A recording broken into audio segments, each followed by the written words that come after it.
It was not till December though, right? Yeah. Oh. November, December. November, I think. Yeah. I haven't even looked that far ahead yet. Yeah. Maybe, we'll see. Okay. Hi there. I'm here with Nicholas Rathall, the writer and director and producer of a terrific documentary that I saw last night, Gore Vidal, The United States of Amnesia. Okay. And Nicholas, I saw it and I thought it was brilliant, but Nicholas is going to tell us in his words how, okay, let's begin at the beginning. How did you come up with the idea of working on Vidal? I was very moved and motivated by his writings around 9/11. I was living in New York at that time, and he was sort of the only voice in the wilderness speaking against what the general media was saying, and just sort of the general drums of war that were beating after that period. And after that, soon after that, a couple of years after that, I had the opportunity to meet him, and I just, through his nephew, Burr Steers, who's a friend of mine, who's one of the producers on the film, and I just sort of realized that, there's a great opportunity here to make a film about a very important voice in America. And so we just started interviewing him. I went out to Ravello, where he was living in Italy, and filmed him closing down his house there, and it gradually grew from there. It was sort of part-time project in the beginning while we tried to raise interest. What year was that? 2005. When you went to Ravello to start filming him. So that was the first filming. That was the first filming, and then we also did this scene that's at the beginning of the film with David Mamet at the Penn Awards. Right. That was around the same time. And then we did a little bit more the following year, and the following year, and then it got a bit more momentum once we had some funding. I just think of working on creating biographical documentary and such an epic figure, because he's been extremely prolific since he was in his late teens. Pretty much, and he's been in the public eye since he was a young man, and been on every talk show and radio program imaginable, and written so many novels and plays and essays and even screenplays, and it was an enormous undertaking. And to be honest, maybe I didn't realize the extent of it when I first started the project, and we certainly had to make a lot of choices about what we could include in the film and where to put the focus, because we couldn't fit it all, this man's life, into one movie. It would be a docu-series. It could be a 10-part series. Right, exactly. I was thinking 11. Just because it's so rich. Yeah, I mean, if you read his biographies, there's like 800-page biography, and it's incredible stories on every page. But I decided to sort of focus on the politics and try and make him, bring him up to the current situation as well, and just look at some of the key points in his life, as well as trying to cover, some biographical information to set up his character and his motivations and his history. There's certainly a lot of things we couldn't include, but obviously, because the body of material is so rich, not just what he has produced, but what has been written and produced on him. And like you said, at some point you had to decide what to include, what not. Was there a moment, what was the period that you thought, I'm going to trust at this point my gut feeling, really, as an author, a filmmaker? Yeah. Because at some point, it's not all the outside influences. You have to say, suspend everything. You've gotten to know him at the level within reason that you had. So when was that? I think it was more like a gradual thing than a turning point. I started to do a lot of reading and catching up on things I hadn't read of his. And then I spent a bit of time in New York going through the film library archives and looking at all these interviews that he'd done. And then I did the same in London. I went to the BFI film archives and I looked through all of these old interviews from the UK.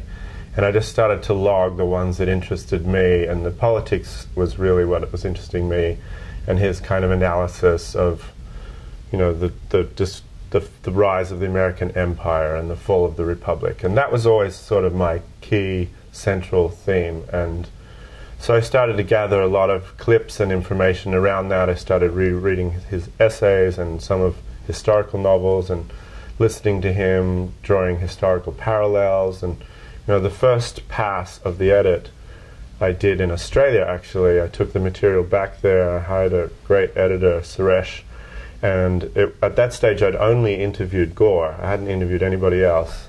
And I had a lot of archival material and all my interviews with Gore, and we cut first version of the film, which was sort of him analyzing the 20th century and where the country had gone wrong. And that was the film that I initially wanted to make. And I think that's the film we still made, but we crafted it and made it a lot tighter by bringing in some other voices to speak to Gore's personal life, and also by opening the film up a little bit more to his character and personal life, talking about Howard. And I was able to shoot that scene in the graveyard after that was the later scene. His partner, Howard Auster. After he died, and the film did change shape a little bit, but I still felt like we were staying true to my initial idea.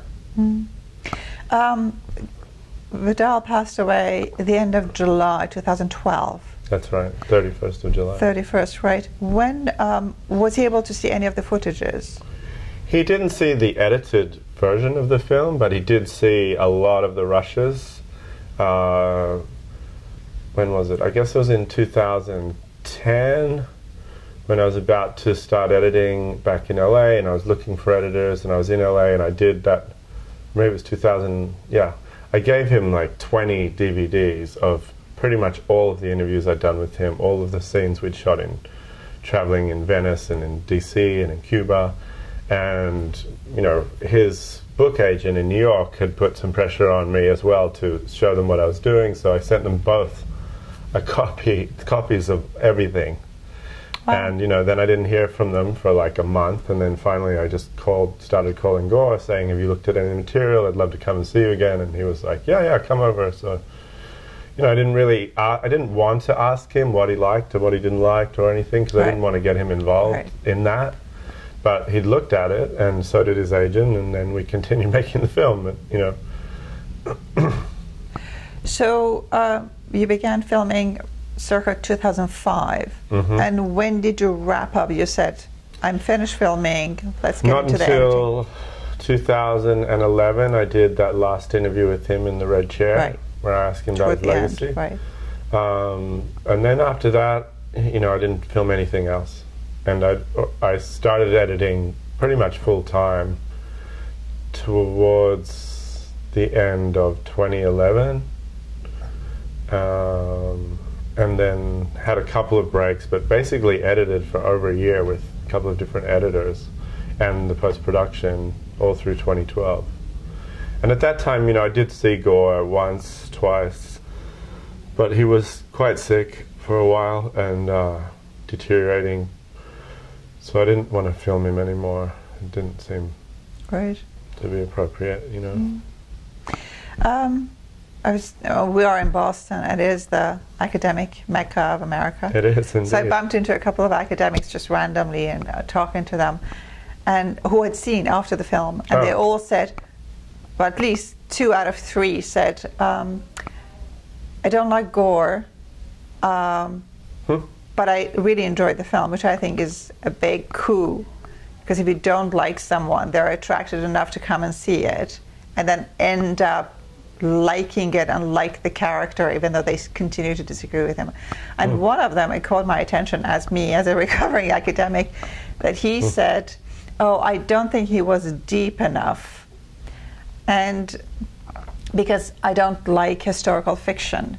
It's not real history." And I nearly said, hilarious. which I should have said, "What do you think history is? It's all fiction. I'm a historian, and I've dealt with very high-ranking historian academics who are institutionalized and referenced, and it's all fiction, because you pick and choose what you're going to include and what you're going to exclude." But I think what Gore was able to do was to make those really deep critical ideas accessible to greater number of people, because he had an agenda to influence. I mean, he really wanted to influence as many minds as possible, unlike academics who That's take why I wrote pride. fiction.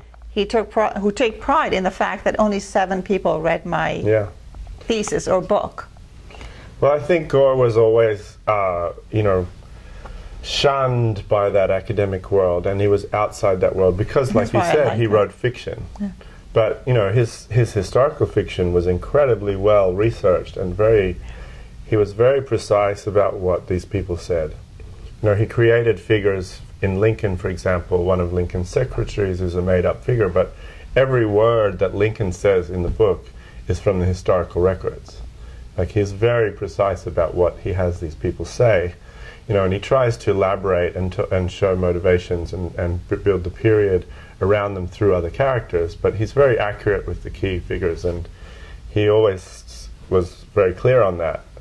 But, first of all, Gore Vidal never went to university, and he was always outside of the academy, out of the academic world. So I think even in the film, when Jay Perini talks about his writing, Jay says in the film, I don't think the American academic society knew where to place Gore because he didn't fit into their models, and he was always criticizing, the American modern fiction, and so I'm not surprised that they don't like Gore, but they were curious enough to come and see the film. But they couldn't dismiss him either because he's very aristocratic and he has terrific form.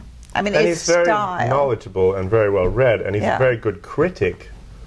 So he's able to criticize other people's work in a very intellectual way. Yeah, and the other element about him is humor. Yeah. So I think he's like a highly intellectualized American version of, say, Oscar Wilde. Oscar Wilde, yeah. Which is a huge good comparison. Yeah.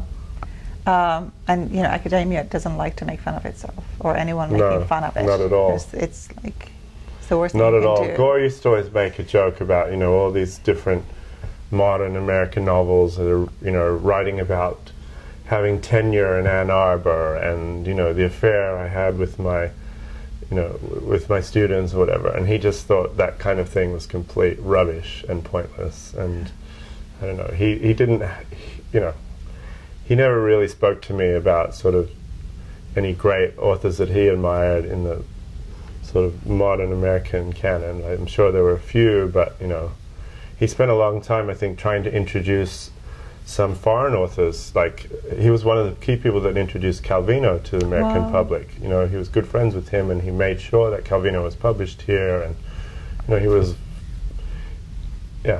motivated by, I think, a different set of influences, perhaps because he was living outside the U.S. for so long. But he was also friends with Tennessee Williams and Faulkner, absolutely. and with so many other people whom most of us would give our left arms to have gotten to know, or quite extraordinary. Like, if through his grandfather, his grandfather was a senator. But some kind of Oklahoma. relation with Lincoln. What was that again? He was was good friends with Robert Lincoln. Lincoln's son. Yeah, Abraham Lincoln's son. So, he said to me, and I think it's mentioned in the film, that through his own eyes and his grandfather's eyes, he'd seen half of the history of the United States of America. In the modern first-hand, era, I mean, second-hand through his grandfather, but he was, And his friendship with JFK. Friendship with JFK, friends with Eleanor Roosevelt.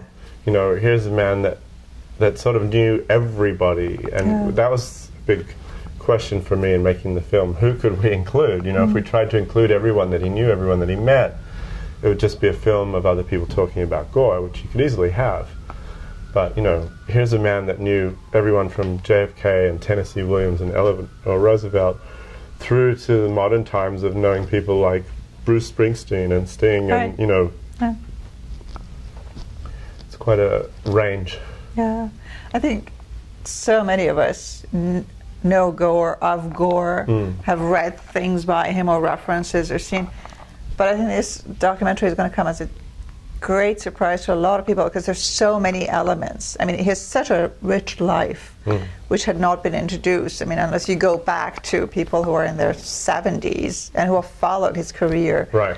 So I think it's a terrific project to introduce Gore and his very necessary ideas, especially as they concern contemporary American politics as we know it today, and how.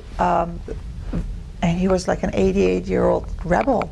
86. 86 when he passed away. Yeah. He remained a rebel, but He an was aristocratic completely a rebel, which is... You know, that's the thing. He was aristocratic and he was an insider. Which is why it was difficult. He grew up inside of politics. Which is why they couldn't dismiss him. Yeah, and so he really saw things from the inside out rather than criticizing from the outside in. And, you know, part of the reason I made this film and was motivated to make this film was that, you know, I was probably the same as a lot of people. I knew a certain amount about Gore, but I was not an expert about Gore. I mean, there's plenty of people around that have known Gore's work and even known him personally for a lot longer than me, and perhaps are more qualified to make the film. But, you know, the more I researched, the more I saw, the more I read, the more I watched his archival, the clips of him, the more I realized how consistent his ideas were, and how he was very consistent with them to the point of repetition, and that these ideas were still very, you know, prescient today, and that things, you know, the main arguments, the central core arguments, hadn't really changed that much, and that,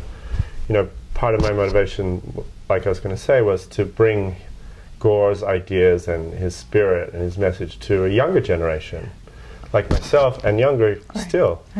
Sorry. Because I feel like, you know, he can still speak to these people in a very clear way. And I hope, you know, I know there's a lot of people that know Gore from the 70s, maybe they'll enjoy the movie, but I hope also younger generation will get to see it. Yeah. I can't imagine it was particularly easy to work with him.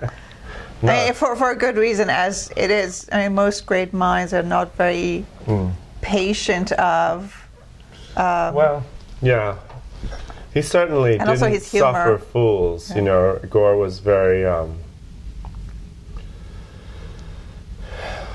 you know, he could easily shoot people down, and you know, he was very sarcastic and critical. But maybe I caught him at a time when he was a bit reflective, and he didn't have as much influence or as many people around him, so he was interested in, you know, opening up a little bit and speaking. But it was certainly tricky. There was times when I didn't even know if the film was going to get made, because I wouldn't hear from him, I couldn't get him on the phone, I'd call his assistant or his agent and they would not return my calls. Then eventually I'd hear back from them and things would be okay again, but there was a lot of ups and downs. And I know for a fact he was pissed off with me a few times because I did the wrong thing or said the wrong thing, but he always kind of let me come back, or I kept coming back. He knew your intentions were honorable. I hope so. I think so. I think so. You have a Kickstarter. I do. We have a Kickstarter, which we've launched about 10 days ago to try and raise some money for some of the additional archival material that we still have to pay licensing on.